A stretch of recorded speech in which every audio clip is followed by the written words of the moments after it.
Hello everyone, my name is Olivia, and today I wanted to recommend some of my favorite movies that are directed by women in honor of Women's History Month. I'm so excited to talk about these movies because some of these are actually my favorite movies of all time, and there's nothing better than watching a movie directed by a woman because they just truly get it. And I split this video up into 3 parts. So we have horror movies, contemporary movies, and then feel-good movies. So let's start with some of my favorite horror movies that are directed by women. Let's start with one of my favorite movies of all time, and it is American Psycho, which is directed by Mary Harron. This is a movie that I always say is for the girls and the gays, and it's one of my favorite horror movies of all time because I feel like you need to have a certain level of intelligence to truly understand the message behind the entire film and to understand Patrick Bateman's character. And Bret Easton Ellis created this entire story and character to poke fun at the monotony of capitalism. And when we live in a capitalistic society, we always are striving to be the most powerful and successful person in the room, whether it be getting that reservation at Dorsia or being the person who has the highest title in the room. And Patrick Bateman is a caricature of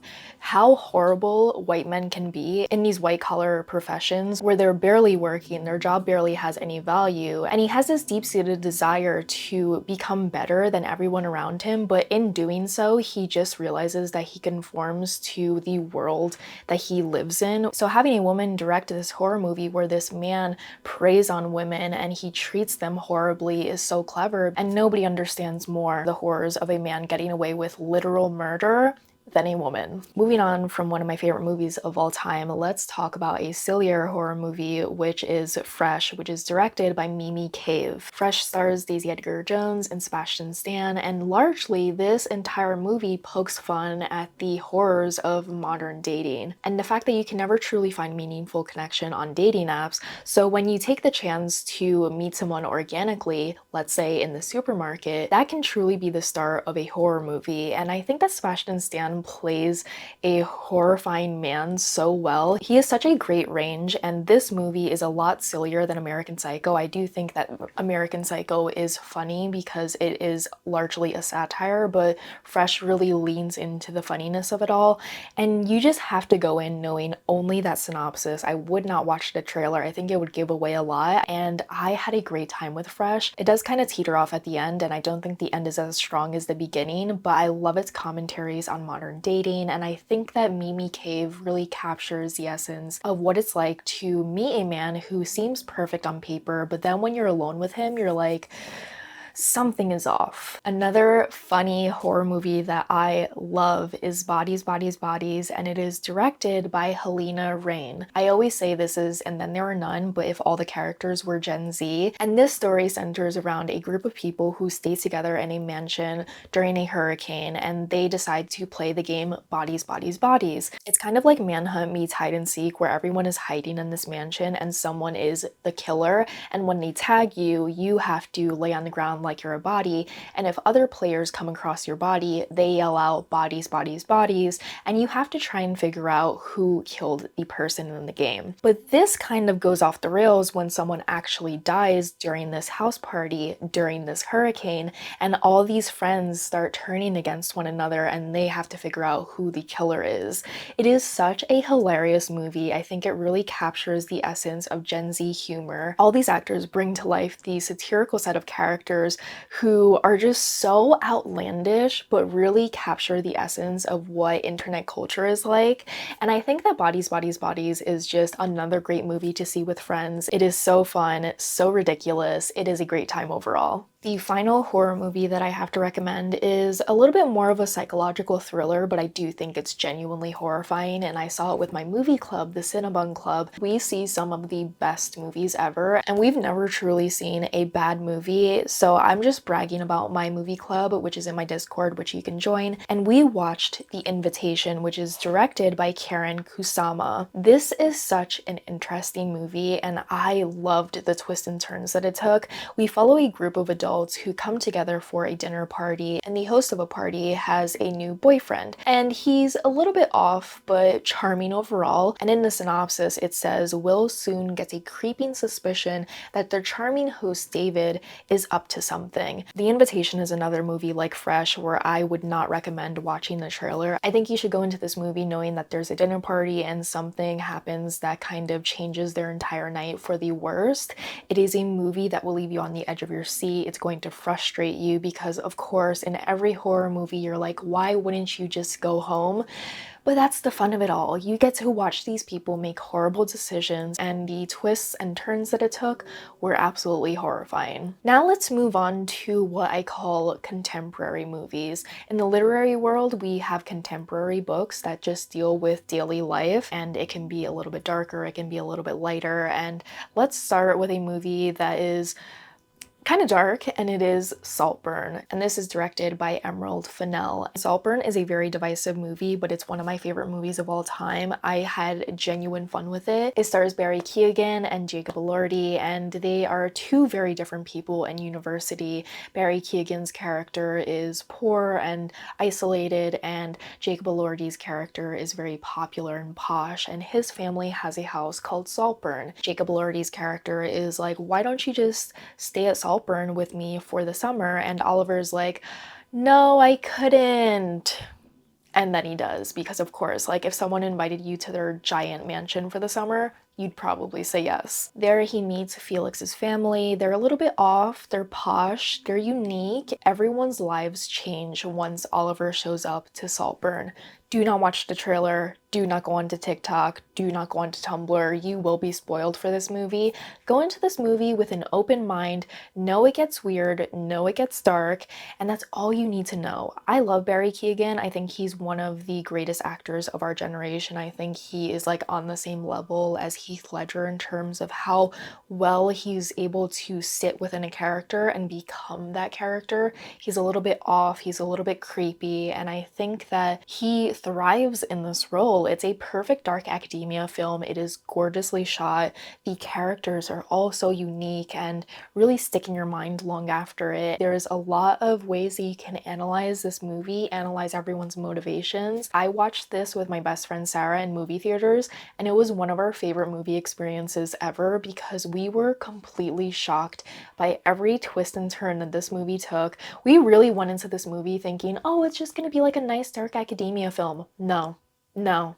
It is so much more than that. Similar to that of American Psycho, this is somewhat of a satire on the rich people in England and how they act and how they perform for others and how they truly don't care about each other. I'm American, so I don't know whether or not it's like accurate, but I thought it was fantastic, and I thought that she really captured what it's like to stay with rich people who are so out of touch with society, where you cannot help but be like, oh my god, how are these people real? Another movie that's a little bit dark, but I thought was so fantastic, is Anatomy of a Fall. This is directed by Justine Triet. Sorry, I don't speak French, but this follows a wife who is put on trial for the murder of her husband, and the only witness we have for the entire case is her blind son. And this is such a fantastic movie. It won so many Oscars, rightfully so, and it is a movie that you can rewatch over and over again and get something new from it every single time, because all of these characters are so ambiguous and so interesting to watch, especially because this is largely a courtroom drama.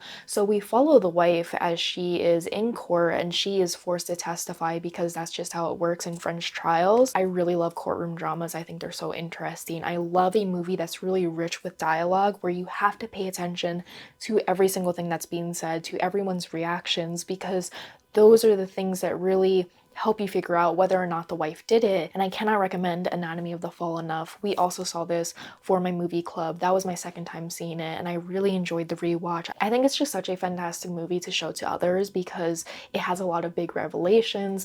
It'll leave you on the edge of your seat, and from the moment this movie begins, you are hooked until its very last moment. Another contemporary movie that I want more people to see is Miss Stevens. I was on a kick where I watched every single movie that Timothée Chalamet was in because, you know, I'm just a girl, and I decided to watch Miss Stevens. And Miss Stevens follows a teacher who is called Miss Stevens, and she takes a couple of her students on this trip to this It's like this acting convention where every character does a monologue and they are able to win this entire competition. And Timothée Chalamet's character is a very lonely student. He's clearly dealing with a lot in his personal life, and Miss Stevens decides to take this opportunity during this trip to get to know him a little bit better, to have him open up perhaps, and maybe find out what's bothering him. One of my favorite things about this movie is Timothée Chalamet's monologue. We are all building up to this moment, and his performance is one of my favorite scenes in all of cinema. I love his performance. So his monologue is from Death of a Salesman, and if you do not watch this movie, I highly implore you to search up Timothée Chalamet Death of a Salesman monologue, because I just always disagree with people when they say that Timothée Chalamet is not a good actor, because you clearly have not seen Miss Stevens or Beautiful Boy, because those two films really show his range and show how emotional he can truly get. I thought he really captured the essence of what that entire play explores. Every time I think of Miss Stevens, I think of that moment, because it's one of his most underrated performances that I've seen, and if you are a Timothée Chalamet stan, I would highly recommend that you give it a watch, because it's definitely worth it. Another movie that I saw with my movie club that I fell in love with is Lost in Translation, which is directed by the queen herself,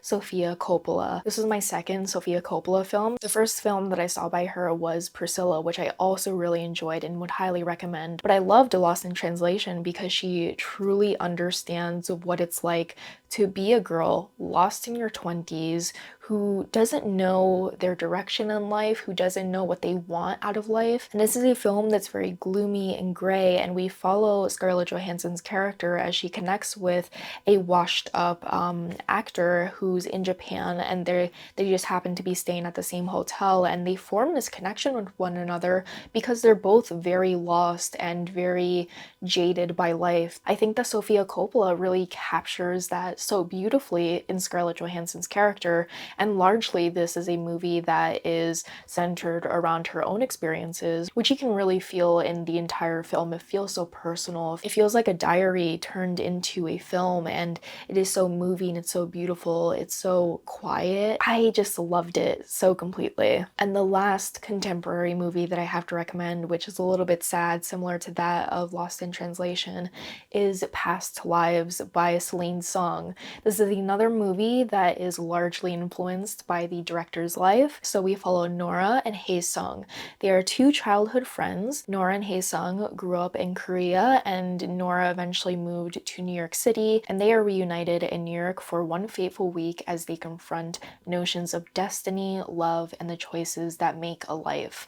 Past Lives is another movie that will really make you think about your own life and your direction in life. I loved Past Lives not only because it's gorgeously filmed, and this is Celine Song's directorial debut, and you can tell she really has a vision. You can tell that she has this passion that you can see through her cinematography and see through these subtle touches. It shows a woman who is caught between her past and her present, and you see whether or not she's going to embrace one or the other. And I loved the conversations that were had in the movie. It's a very quiet film, similar to that of Lost in Translation. It's a very meditative story, and Past Lives is just a gorgeous film overall. I was editing this video and I thought to myself, where the heck is Little Women? Greta Gerwig directed Little Women, and it changed my life. I literally have Little Women right here. I have the Little Women screenplay behind me. It's one of my favorite screenplays of all time.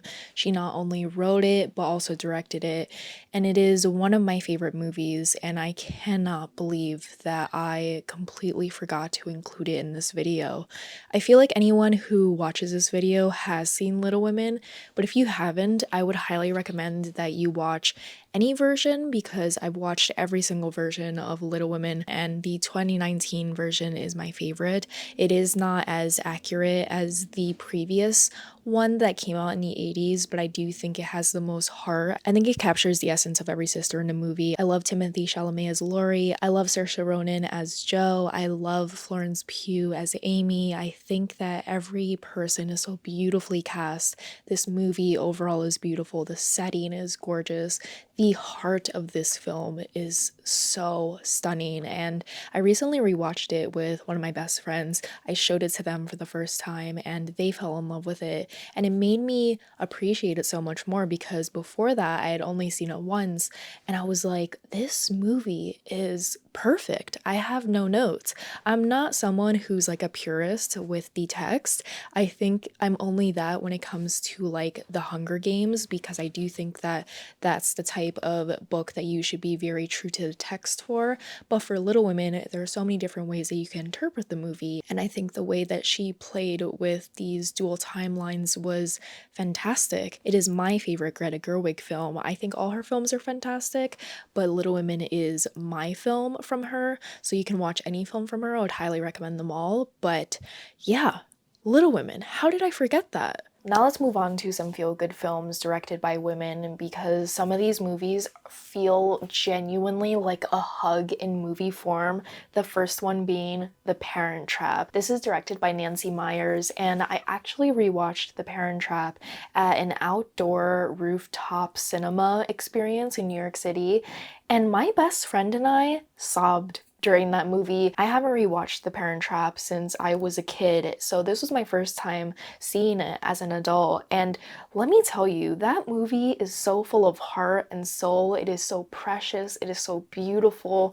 It is so delightful, from the music to Lindsay Lohan's characters to the overall feel. It feels so nostalgic. It feels so lighthearted. It feels so fun. If you haven't seen The Parent Trap, you have to watch it. I think it's one of the greatest remakes of all time because, in case you didn't know, this is a remake of a movie that I believe came out in like the 60s or 70s. And I really do think that this is one of the greatest remakes ever because whenever we're talking about The Parent Trap, we are talking about Lindsay Lohan's movie. We're never talking about the other movie. It makes me long for a childhood I never had because my parents aren't super rich, living in California or living in London. And even if the plot is a little bit convoluted, it is so sweet. Every character is so sweet, and I just love it. It truly does feel like a hug in movie form. Another movie that made me laugh out loud and everyone was having a great time in the theater is Bottoms by Emma Seligman. Bottoms is such a hilarious movie, and this is from the director of Shiva Baby, which I completely forgot to recommend, but that is another movie that is genuinely hilarious but also horrifying at the same time. Let me talk about Shiva Baby really quick. It's not a feel-good film, but it is a fantastic film. Shiva Baby follows a college student named Danielle who must cover her tracks when she unexpectedly runs into her sugar daddy at a Shiva with her parents and her ex-girlfriend who also is in attendance. So Shiva Baby takes place during one entire event. There are so many lies that are forming during the Shiva because she's trying to cover up that her sugar daddy is her sugar daddy. She's trying to pretend that she's completely moved on and she's all right to her ex-girlfriend, and she's also pretending that she's really successful to her family and to these friends around her who keep asking about her life. This movie completely captures the essence of what it's like to attend a family gathering where everyone cannot stop asking you when you're gonna get married, when you're gonna get promoted, when you're gonna get that dream job, why you're getting that degree. If you can't watch movies where you feel secondhand embarrassment, this is not the movie for you. Bottoms is a completely different movie. It also stars Rachel and it also stars Ayo, who is from The Bear, who I love. And they are best friends in the movie, and they decide to start a high school self-defense club in order to meet girls because they're both queer and they want to find a girlfriend. And this is another movie similar to that of Bodies, Bodies, Bodies that I think really captures the essence of Gen Z humor. It is so outlandish and ridiculous and over the top and funny. Actually, I'm realizing that I'm recommending 3 movies with Rachel Sennett, so that truly shows that I really enjoy her as an actress. And another movie that's going to put a smile onto your face, which is directed by an iconic woman, is To All the Boys I've Loved Before by Susan Johnson. To All the Boys I've Loved Before is another movie that I think I've seen 5 times now because I can rewatch this over and over again. It feels like the equivalent of eating your favorite dessert because it is so sweet, it is so heartfelt, the cinematography is beautiful, the overall coloring of this movie is gorgeous, and we follow our main character Laura Jean, who is a hopeless romantic romantic, but she's afraid of ever telling someone that she has a crush on them. So rather than telling them, she writes a letter to her crush, puts it in a hat box, hides it in her closet, and she kind of dispels the crush after she writes a letter to them. But one day, her younger sister Kitty finds that hat box and mails all of these letters to her crushes.